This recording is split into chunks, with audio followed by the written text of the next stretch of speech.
Next continue ನೋಡೋದಾದ್ರೆ ಮತ್ತೆ 2015ರಲ್ಲಿ same 5 ಮಾರ್ಕಿಗೆ ಬಂತು. ಬಟ್ ಅಲ್ಲಿ ಏನ್ ಮಾಡಿದ್ರು ಅವರು ಸ್ಪ್ಲಿಟ್ ಮಾಡಿದ್ರು. 2 ಮಾರ್ಕಿಗೆ ಬರಲಿ 1 ಕ್ವಶನ್, 3 ಮಾರ್ಕ್ ಬರಲಿ 1 question.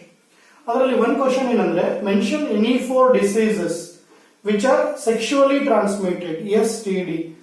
Okay, mention any 4 sexually transmitted diseases ಅಂದ್ರೆ ಸೆಕ್ಷುವಲ್ ಇಂಟರ್ಕೋರ್ಸ್ ಅಥವಾ ಸೆಕ್ಷುವಲ್ ಕಾಂಟ್ಯಾಕ್ಟ್ ಅಲ್ಲಿ ಟ್ರಾನ್ಸ್ಫರ್ ಆಗುವಂತ 4 ಡಿಸೀಸಸ್ ಅನ್ನ ಹೆಸರು ಕೇಳಿದ್ದಾರೆ. ಓಕೆ, ಬಹಳ ಸಿಂಪಲ್. ಅಲ್ಲಿ ನೀವು ಸ್ವಲ್ಪ ನೋಡ್ರಿ, ಮೆನ್ಷನ್ ಅಥವಾ ನೇಮ್ ಅಂತ ಇದ್ದಾಗ ನೀವು ಹೆಸರು ಬರೆದ್ರೆ ಸಾಕಷ್ಟೇ, ಏನಂದ್ರೆ ಎಕ್ಸ್ಪ್ಲನೇಷನ್ ಇಲ್ಲ. ಈವನ್ ಇಲ್ಲಿ ಥಿಯರಿಯಲ್ಲೂ ಹಾಗೆ ಇದೆ, ಏನಿದೆ ಈ ಡಿಸೀಸ್ ನೇಮ್ ಅಷ್ಟೇ ಇದೆ, ಅದರ ಕಾಸೇಟಿವ್ ಏಜೆಂಟ್ ಇಲ್ಲ. ಓಕೆ, ಒಂದು ಕಾಮನ್ ಎಲ್ಲರಿಗೂ ಗೊತ್ತಿದೆ ಇಲ್ಲಿ, AIDS, acquired ಇಮ್ಯುನೋಡೆಫಿಷಿಯನ್ಸಿ syndrome, that is caused by HIV virus. ಇನ್ನ ನೆಕ್ಸ್ಟ್ ಗೊನೋರಿಯಾ. ಓಕೆ, ಗೊನೋರಿಯಾ ಕೇಳಿರಬಹುದು, ಸರಿನಾ? GONORRHOE, ಗೊನೋರಿಯಾ. ಇನ್ನೊಂದು ಜೆನೈಟಲ್ ಹರ್ಪೈಸ್, ಜೆನೈಟಲ್ ಹರ್ಪೈಸ್. ಓಕೆ, ನೆಕ್ಸ್ಟ್ ಇನ್ನೊಂದು ಜೆನೈಟಲ್ ವ್ಯಾಕ್ಸ್, ಜೆನೈಟಲ್ ವ್ಯಾಕ್ಸ್, ಸರಿನಾ? ನೆಕ್ಸ್ಟ್ ಇನ್ನೊಂದು syphilis. Okay, syphilis, SYPHILIS. Okay, ಇನ್ನೊಂದು ಹೆಪಾಟೈಟಿಸ್.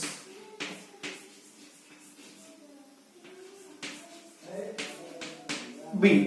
ಓಕೆ, ನೀವು 6ರಲ್ಲಿ ನೀವು 4 ಬರೆದ್ರೆ 2 ಮಾರ್ಕ್ಸ್, ಅಂದ್ರೆ ಈಚ್ ಕ್ಯಾರಿ 0.5 ಮಾರ್ಕ್ಸ್. ಇನ್ನ ನೆಕ್ಸ್ಟ್ ಏನ್ ಕ್ವಶನ್ ಕೇಳಿದ್ದಾರೆ? 3 ಮಾರ್ಕ್ಗೆ ಸಪರೇಟ್ ಆಗಿ ಕೇಳಿದ್ದಾರೆ, ಇಲ್ಲಿ ಮಿಕ್ಸ್ ಮಾಡಿಲ್ಲ. ಏನು ಕ್ವಶನ್ ಅಂದ್ರೆ suggest any 3 ERT, suggest any 3 assisted reproductive techniques, any 3 assisted reproductive techniques. Okay, suggest any 3 assisted reproductive technique, ಇದನ್ನೇ ಶಾರ್ಟ್ ಆಗಿ ART ಅಂತ ಕರಿತೀವಿ. ಓಕೆ, ಅಸಿಸ್ಟೆಡ್ ರಿಪ್ರೊಡಕ್ಟಿವ್ ಟೆಕ್ನಿಕ್ಸ್ ಅಂದ್ರೆ ಕನ್ನಡದಲ್ಲ, ಒಂದ್ ಕಡೆ ಏನ್ ಮಾಡ್ತೀವಿ, ಪಾಪ್ಯುಲೇಷನ್ ಕಂಟ್ರೋಲ್ ಮಾಡೋ ಸಲುವಾಗಿ ಫರ್ಟಿಲಿಟಿ ಕಂಟ್ರೋಲ್ ಯೂಸ್ ಮಾಡ್ತೀವಿ. ಇನ್ನೊಂದ್ ಕಡೆ ಸರ್ಟೇನ್ ಇನ್ಫರ್ಟಿಲಿಟಿ ಅಂತ ಹೇಳ್ತೀವಿ. Means the couples are unable to have a child. Okay, couples unable to get a child, that is called infertility. ಅಲ್ಲಿ ಇನ್ಫರ್ಟಿಲಿಟಿ ಮೇಲ್ ಅಲ್ಲೂ ಇರ್ಬೋದು, ಫಿಮೇಲ್ ಅಲ್ಲೂ ಇರ್ಬೋದು, ಎರಡೂ ಕಡೆ ಇರ್ಬೋದು. ಹೌದಾ? ಈ ಇನ್ಫರ್ಟಿಲಿಟಿ ಕಂಟ್ರೋಲ್ ಮಾಡೋ ಸಲುವಾಗಿ, ಅಂದ್ರೆ ಇನ್ಫರ್ಟಿಲಿಟಿಗೆ ಟ್ರೀಟ್ಮೆಂಟ್ ಸಲುವಾಗಿ, ಅಥವಾ ನೀವು ಬಂಜೇತನ ಅಂತ ಕರೀತೀವಿ ಕನ್ನಡದಲ್ಲಿ, ಅದನ್ನ ನಾವು ನಿವಾರಣೆ ಮಾಡೋ ಸಲುವಾಗಿ ಓಕೆ ಅಸಿಸ್ಟೆಡ್ ರಿಪ್ರೊಡಕ್ಟಿವ್ ಟೆಕ್ನಿಕ್ಸ್ ಅನ್ನು ಇವತ್ತು ಫಾಲೋ ಅಪ್ ಮಾಡ್ತೀವಿ. ಅವ್ರು ಅಷ್ಟೇ ಕೇಳಿದಾರೆ, ಏನು ಸಜೆಸ್ಟ್ ಅಂತ ಹೇಳಿ, ಯಾವ ಇದೆ ಅಂತ ಹೇಳಿ. ಓಕೆ, ಇದರಲ್ಲಿ ಒಂದು ಅಸಿಸ್ಟೆಡ್ ರಿಪ್ರೊಡಕ್ಟಿವ್ ಟೆಕ್ನಿಕ್ಸ್ ಬಂದ್ಬಿಟ್ಟು IVF ಅಂಡ್ ET ಅಂತ ಕರೀತೀವಿ. ಎಲ್ಲರಿಗೂ ಗೊತ್ತಿದೆ IVF ಅಂಡ್ ET ಅಂದ್ರೆ in vitro fertilization, in vitro fertilization and embryo transfer. Embryo transfer ಅದನ್ನೇ IVF ET ಅಂತ ಕರೀತೀವಿ.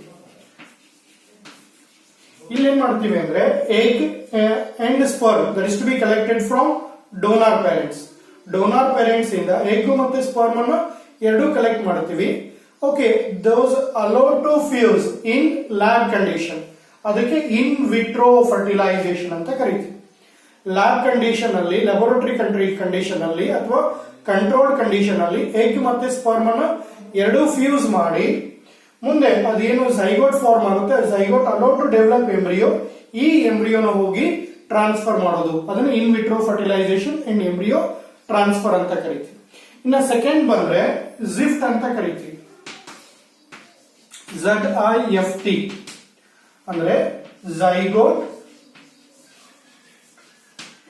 Intra fallopian transfer. Okay, yes ಇಲ್ಲಿ ನೋಡ್ರಿ, ಝೈಗೋಟ್ ಅನ್ನ ಫೆಲ್ಲೋಪಿಯನ್ ಟ್ಯೂಬ್ಗೆ, ಫೀಮೇಲ್ ರಿಪ್ರೊಡಕ್ಟಿವ್ ಸಿಸ್ಟಮ್ ಅಲ್ಲಿಗೆ ಟ್ರಾನ್ಸ್ಫರ್ ಮಾಡೋದನ್ನ ಜಿಫ್ಟ್ ಅಂತ ಕರೀತೀವಿ. ಓಕೆ, ಅದೇ ತರ ಇನ್ನೊಂದು ಬರುತ್ತೆ, ಯಾವುದು ಗಿಫ್ಟ್ ಅಂತ. Okay, yes GIFT, gamete intra fallopian transfer. ಅಂದ್ರೆ ಇನ್ಸ್ಟೆಡ್ ಆಫ್ ಅಲ್ಲಿ ಎಂಬ್ರಿಯೋ ಟ್ರಾನ್ಸ್ಫರ್ ಮಾಡೋದು, ಇನ್ನೊಂದ್ ಕಡೆ ಝೈಗೋಟ್ ಅನ್ನ ಟ್ರಾನ್ಸ್ಫರ್ ಮಾಡೋದು, ಇಲ್ಲಿ ಏನ್ ಮಾಡ್ತೀವಿ ಅಂದ್ರೆ ಡೈರೆಕ್ಟ್ ಅನ್ನ ಗ್ಯಾಮೆಟ್ಸ್ ಆಗಿ ಎಗ್ ಅಥವಾ ಸ್ಪರ್ಮ್ ಅನ್ನ ಡೈರೆಕ್ಟ್ ಆಗಿ ಫೆಲ್ಲೋಪಿಯನ್ ಟ್ಯೂಬ್ಗೆ ಟ್ರಾನ್ಸ್ಫರ್ ಮಾಡೋದು. ಓಕೆ, ಇನ್ನೊಂದು ಬರುತ್ತೆ, ಈಗ ಇಲ್ಲಿ ಕೇಳಿದ್ದು ಮೂರೇ ಕೇಳಿದ್ದಾರೆ, ಯಾವ್ದಾದ್ರು ಮೂರು ಬರೋದು ನಡೀತದೆ. ICSI ಅಂತ ಕರೀತೀವಿ, intra cytoplasmic. Okay, SIC, intra cytoplasmic sperm injection. Sperm injection ಅಂದ್ರೆ ಇಲ್ಲಿ ಡೈರೆಕ್ಟ್ ಆಗಿ ಸ್ಪರ್ಮ್ ಅನ್ನ ಎಗ್ ಸೆಲ್ ಒಳಗೇನೆ ಇಂಜೆಕ್ಟ್ ಮಾಡೋದು.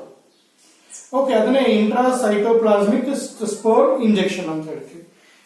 ಇನ್ನೊಂದು ನೀವು ಆಲ್ರೆಡಿ ಕೇಳಿದಿರಾ, AI ಅಂದ್ರೆ artificial insemination. Artificial insemination. Okay, artificial ಆಗಿ ಸ್ಪರ್ಮ್ ಅನ್ನ ಇಂಜೆಕ್ಟ್ ಮಾಡೋದನ್ನ ಆರ್ಟಿಫಿಷಿಯಲ್ ಇನ್ಸೆಮಿನೇಷನ್ ಅಂತ ಕರೀತೀವಿ. ಸರಿನಾ? ಅಂದ್ರೆ ಇಲ್ಲಿ sperm that is to be collected from donor parent that is introduced directly in uterine cavity or in cervix region. ಹೌದಾ? ಅದು ಸರ್ವಿಕ್ಸ್ ರೀಜನ್ ಅಲ್ಲಿ ಇಂಟ್ರೊಡ್ಯೂಸ್ ಮಾಡಿದ್ರೆ ಆರ್ಟಿಫಿಷಿಯಲ್ ಇನ್ಸೆಮಿನೇಷನ್ ಅಂತ ಹೇಳ್ತೀವಿ.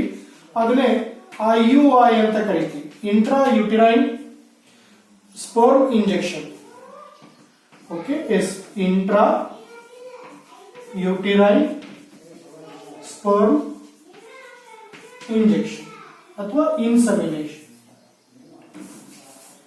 ಇಂಟ್ರಾ ಯೂಟಿರೈನ್ ಇನ್ಸೆಮಿನೇಷನ್ ಅಂದ್ರೆ ಡೈರೆಕ್ಟ್ ಆಗಿ ಯೂಟಿರೈನ್ ಕ್ಯಾವಿಟಿಗೆನೆ ಸೆಮಿನೇಷನ್ ಸ್ಪರ್ಮ್ ಅನ್ನು ರಿಲೀಸ್ ಮಾಡೋದು.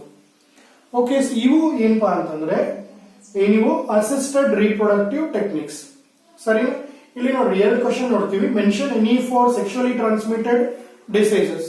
ಸೆಕ್ಷುಯಲಿ ಟ್ರಾನ್ಸ್ಮಿಟೆಡ್ ಡಿಸೀಸಸ್ ಯಾವುದು? AIDS, gonorrhoea, genital herpes, genital virus, syphilis, hepatitis. ಎರಡರ ಇಷ್ಟರಲ್ಲಿ ಎರಡಂತೂ ಕಾಮನ್ ಆಗಿ ಗೊತ್ತಿದ್ದೇ ಇದೆ, ಏಡ್ಸ್ ಗೊತ್ತಿದೆ, ಹೆಪಟೈಟಿಸ್ ಗೊತ್ತಿದ್ದೇ ಇದೆ. ಇವೇನಾಗುತ್ತೆ ಅಂದ್ರೆ highly communicable during sexual intercourse. ಅದಕ್ಕೆ ಈ ಡಿಸೀಸಸ್ ಬರಬಾರ್ದು ಅಂತ ಹೇಳಿ ನಾನು ಆಗ್ಲೇ ಹೇಳಿದೆ ನಮಗೆ ಕಾಂಡೋಮ್ಸ್ ಯೂಸ್ ಮಾಡಬೇಕು, ಇಲ್ಲ ಅಂದ್ರೆ avoid sex with unknown partner or multiple partners. ಒಂದ್ ವೇಳೆ ಏನಾದ್ರು ಡೌಟ್ ಬಂದ್ರೆ immediately he has to consult the qualified doctor for detection and treatment. Okay, ಈ ಪ್ರಿವೆಂಟ್ ಮಾಡೋ ಸಲುವಾಗಿನೇ ಹೇಳ್ತೀವಿ. ಅದಕ್ಕೆ ಬರಬಾರ್ದು ಅಂತ ಒಂದ್ ಕಡೆ ಏನ್ ಮಾಡ್ಬೋದು, ಕಾಂಡೋಮ್ ಯೂಸ್ ಮಾಡೋದ್ರಿಂದ ಸೆಕ್ಷುಯಲಿ ಟ್ರಾನ್ಸ್ಮಿಟೆಡ್ ಡಿಸೀಸಸ್ ಅನ್ನು ಪ್ರಿವೆಂಟ್ ಮಾಡಬಹುದು, plus fertility control, population increase ಆಗೋದನ್ನು ಕಡಿಮೆ ಮಾಡಬಹುದು. Next, suggest any 3 assisted reproductive techniques, ART. Short ಆಗಿ ಕೇಳಬಹುದು, ಮೆನ್ಷನ್ ಎನಿ 3 ART ಮೆಥಡ್ಸ್. ಅವಾಗ IVF, ET, ZIFT, GIFT, ICSI, AI, IUI ಇವು ನಿಮ್ಮ ಸಿಲೆಬಸ್ ಅಲ್ಲಿ ಇರುವಂತದ್ದು. In vitro fertilisation and embryo transfer, Z for zygote intra fallopian transfer, G for gamete. Okay, ಇದು ಸ್ವಲ್ಪ distinct ಇದೆ. Intra cytoplasmic sperm injection in case of ನಾವು ಒಂದ್ ಕಡೆ ಆಲಿಗೋಸ್ಪರ್ಮಿಯಾ ಅಂತ ಹೇಳ್ತೇವೆ ನೋಡಿ, ಸ್ಪರ್ಮ್ ಕೌಂಟ್ ಕಡಿಮೆ ಇರುತ್ತೆ, ಅವಾಗ ಅವನು ಅಲ್ಲಿ sperm cannot reach the egg ಅಂತ ಕೇಸಸ್ ಅಲ್ಲಿ ಡೈರೆಕ್ಟ್ ಆಗಿ ಇಂಟ್ರಾ ಸೈಟೋಪ್ಲಾಸ್ಮಿಕ್ ಸ್ಪರ್ಮ್ ಇಂಜೆಕ್ಷನ್ ಅಥವಾ ಆರ್ಟಿಫಿಷಿಯಲ್ ಇನ್ಸೆಮಿನೇಷನ್ ಅನ್ನು ಪ್ರಿಫರ್ ಮಾಡಬಹುದು.